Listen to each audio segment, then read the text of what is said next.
Funes the Memorious by Jorge Luis Borges. I remember him.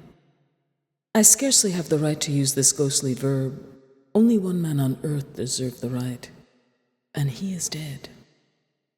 I remember him with a dark passion flower in his hand, looking at it as no one has ever looked at such a flower, though they might look from the twilight of day until the twilight of night, or a whole life long. I remember him, his face immobile and Indian-like, and singularly remote behind his cigarette. I remember, I believe, the strong, delicate fingers of the plainsman who can braid leather. I remember near those hands a vessel in which to make mate tea, bearing the arms of the Banda Oriental. I remember in the window of the house a yellow rush mat, and beyond a vague marshy landscape. I remember clearly his voice, the deliberate, resentful, nasal voice of the old Eastern shoreman, without the Italianate syllables of today. I did not see him more than 3 times, the last time in 1887. That all those who knew him should write something about him seems to me a very felicitous idea. My testimony may perhaps be the briefest and without doubt the poorest, and it will not be the least impartial. The deplorable fact of my being an Argentinian will hinder me from falling into a dithyramb, an obligatory form in the Uruguay, when the theme is an Uruguayan. Literature, slicker, Buenos Aires, Funes did not use these insulting phrases, but I am sufficiently aware that for him, I represented these unfortunate categories. Pedro Leandro Ipuche has written that Funes was a precursor of the Superman, as untamed and vernacular as Zarathustra. I do not doubt it. But one must not forget either that he was a countryman from the town of Fraiventos, with certain incurable limitations.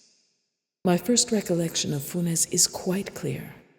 I see him at dusk, sometime in March or February of the year 84. That year, my father had taken me to spend the summer at Fraiventos. I was on my way back from the farm at San Francisco with my cousin, Bernardo Haido.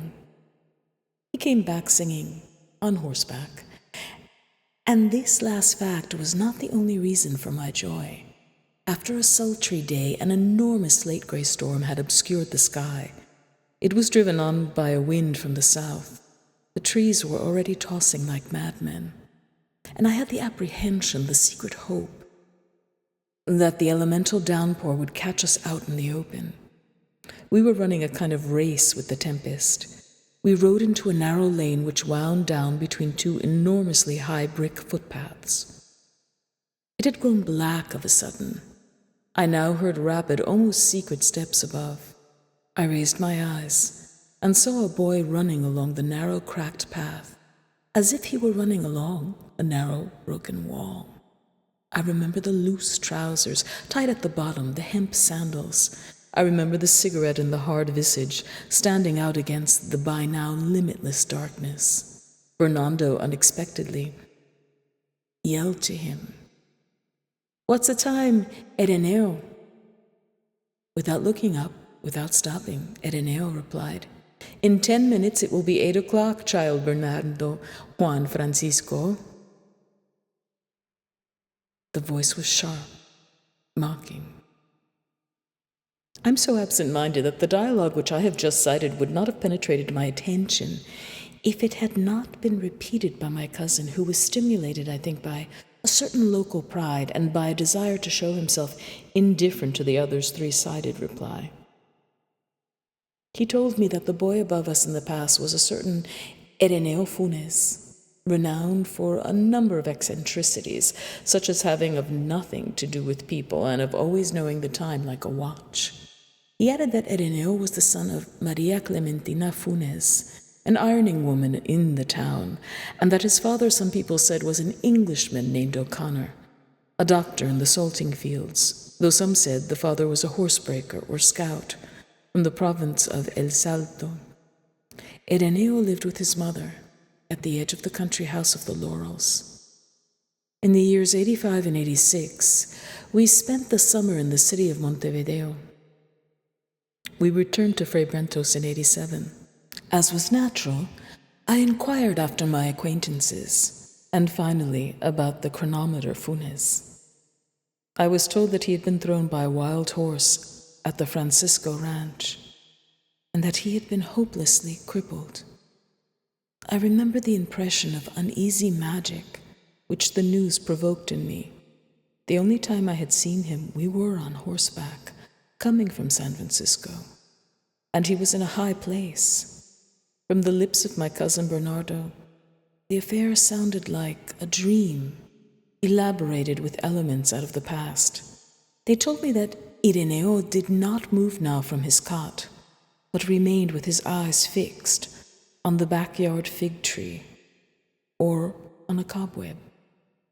At sunset, he allowed himself to be brought to the window. He carried pride to the extreme of pretending that the blow which had befallen him was a good thing. Twice I saw him behind the iron grate, which sternly delineated his eternal imprisonment, unmoving once, his eyes closed, unmoving also another time, absorbed in the contemplation of a sweet-smelling sprig of lavender cotton. At the time I had begun, not without some ostentation, the methodical study of Latin. My valise contained the De Viris Illustribus of Loman, the Thesaurus of Quicherat, Caesar's Commentaries, and an odd-numbered volume of the Historia Naturalis of Pliny, which exceeded and still exceeds my modest talents as a Latinist. Everything is noised around in a small town. At his small farm on the outskirts was not long in learning of the arrival of these anomalous books. He sent me a flowery, ceremonious letter in which he recalled our encounter, unfortunately brief, on the 7th day of February of the year 84, and alluded to the glorious services which Don Gregorio Aedo, my uncle, dead the same year, had rendered to the two fatherlands in the glorious campaign of Ituzingo. And he solicited the loan of any one of the volumes to be accompanied by a dictionary for the better intelligence of the original text, for I do not know Latin as yet. He promised to return them in good condition almost immediately. The letter was perfect, very nicely constructed. The orthography was of the type sponsored by Andres Bello, I for Y, J for G. At first I naturally suspected a jest. My cousins assured me it was not so, that these were the ways of Ireneo. I did not know whether to attribute to impudence, ignorance, or stupidity the idea that the difficult Latin required no more instrument than a dictionary in order fully to undeceive him. I sent the Gradus ad Parnassum of Quicherat and the Pliny. On February 14th, I received a telegram from Buenos Aires telling me to return immediately, for my father was in no well way. God forgive me, but the prestige of being the recipient of an urgent telegram, the desire to point out to all of Fray Bentos the contradiction between the negative form of the news and the positive adverb, the temptation to dramatize my sorrow, as I feigned a virile stoicism, all, no doubt, distracted me from the possibility of anguish. As I packed my valise, I noticed that I was missing the Grados and the volume of Historia Naturalis. The Saturn was to weigh anchor on the morning of the next day. That night, after supper, I made my way to the house of Funes. Outside, I was surprised to find the night no less oppressive than the day. Ireneo's mother received me at the modest ranch. She told me that Ireneo was in the back room, and that I should not be disturbed to find him in the dark, for he knew how to pass the dead hours without lighting the candle. I crossed the cobblestone patio, the small corridor. I came to the second patio. A great vine covered everything, so that the darkness seemed complete. Of a sudden I heard the high-pitched mocking voice of Ireneo. The voice spoke in Latin.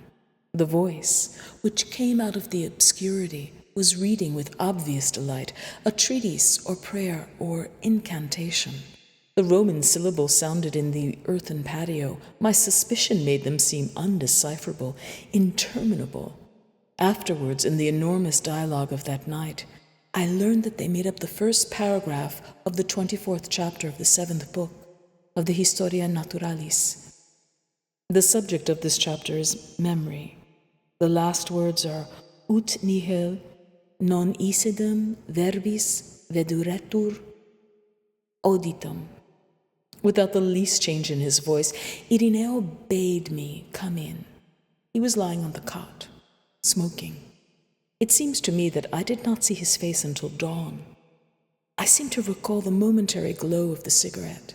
The room smelled vaguely of dampness. I sat down and repeated the story of the telegram and my father's illness.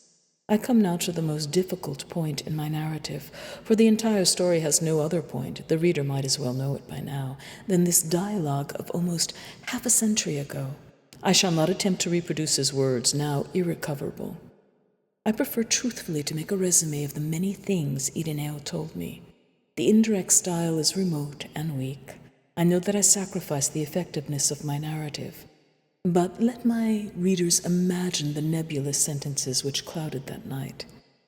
Ireneo began by enumerating in Spanish and Latin the cases of prodigious memory cited in the Historia Naturalis. Cyrus, king of the Persians, who could call every soldier in his armies by name. Mithridates, Jupiter, who administered justice in the 22 languages of his empire. Simonides, inventor of the mnemotechny. Metrodorus, who practiced the art of repeating faithfully what he heard once. With evident good faith, Funes marveled that such things should be considered marvelous. He told me that previous to the rainy night when the blue-tinted horse threw him, he had been like any Christian, blind, deaf-mute, somnambulistic, memoryless. I tried to remind him of his precise perception of time, his memory for proper names. He paid me no attention. For 19 years, he said, he had lived like a person in a dream. He looked without seeing, heard without hearing, forgot everything, almost everything. On falling off the horse, he lost consciousness. When he recovered it, the present was almost intolerable. It was so rich and bright. The same was true of the most ancient and most trivial memories.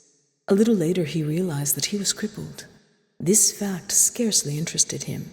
He reasoned or felt that immobility was a minimum price to pay, and now his perception and his memory were infallible. We in a glance perceived 3 glasses on the table. Funes saw all the shoots, clusters, and grapes of the vine. He remembered the shapes of the clouds in the south at dawn on the 30th of April of 1882, and he could compare them in his recollection with the marbled grain in the design of a leather-bound book, which he had seen only once, and with the lines in the spray which an oar raised in the Rio Negro on the eve of the Battle of the Quebracho. These recollections were not simple. Each visual image was linked to muscular sensations, thermal sensations, etc. He could reconstruct all his dreams, all his fancies. 2 or 3 times he had reconstructed an entire day.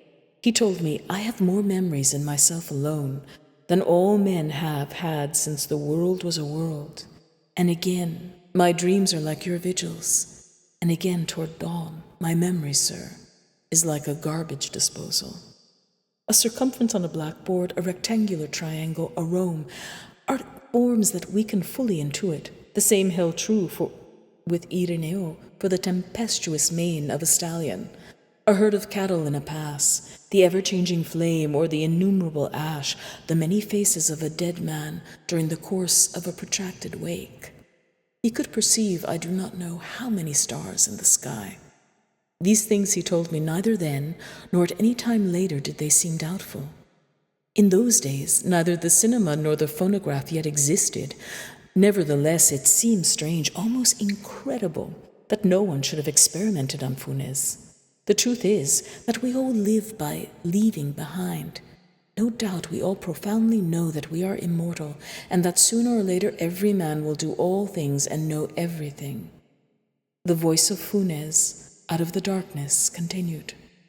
He told me that toward 1886 he had devised a new system of enumeration, and that in a very few days he had gone beyond 24,000. He had not written it down, for what he once meditated would not be erased. The first stimulus to his work, I believe, had been his discontent with the fact that 33 Uruguayans required 2 symbols and 3 words, rather than a single word and a single symbol. Later, he applied his extravagant principle to the other numbers. In place of 7,013, he would say, for example, Máximo Pérez. In place of 7,014, the train. Other numbers were Luis Melian, Lafinur, Olimar, Brimstone, Clubs, The Whale, Gas, The Cauldron, Napoleon, Augustin de Videa. In lieu of 500, he would say 9. Each word had a particular sign, a species of mark. The last were very complicated. I attempted to explain that this rhapsody of unconnected terms was precisely the contrary of a system of enumeration. I said that to say 365 was to say 3 hundreds, 6 tens, 5 units, an analysis which does not exist in such numbers as the Negro Timoteo or the flesh blanket. Funes did not understand me, or did not wish to understand me. Locke, in the 17th century, postulated and rejected an impossible idiom in which each individual object, each stone, each bird and branch had an individual name. Funes had once projected an analogous idiom, but he had renounced it as being too general, too ambiguous. In effect, Funes not only remembered every leaf on every tree of every wood, but even every one of the times he had perceived or imagined it. He determined to reduce all of his past experiences to some 70,000 recollections, which he would later define numerically. 2 considerations dissuaded him: the thought that the task was interminable, and the thought that it was useless. He knew that at the hour of his death, he would scarcely have finished classifying even all the memories of his childhood. The 2 projects I have indicated, an infinite vocabulary for the natural series of numbers and a usable mental catalogue of all the images of memory, are lacking in sense, but they reveal a certain stammering greatness. They allow us to make out dimly, or to infer, the dizzying world of Funes. He was, let us not forget, almost incapable of general, Platonic ideas. It was not only difficult for him to understand that the generic term dog embraced so many unlike specimens of differing sizes and different forms. He was disturbed by the fact that a dog at 314, seen in profile, should have the same name as the dog at 315, seen from the front. His own face in the mirror, his own hands, surprised him on every occasion. Swift writes that the Emperor of Lilliput could discern the movement of the minute hand. Funes could continuously make out the tranquil advances of corruption, of caries, of fatigue. He noted the progress of death, of moisture. He was the solitary and lucid spectator of a multiform world which was instantaneously and almost intolerably exact. Babylon, London, and New York have overawed the imagination of men with their ferocious splendor.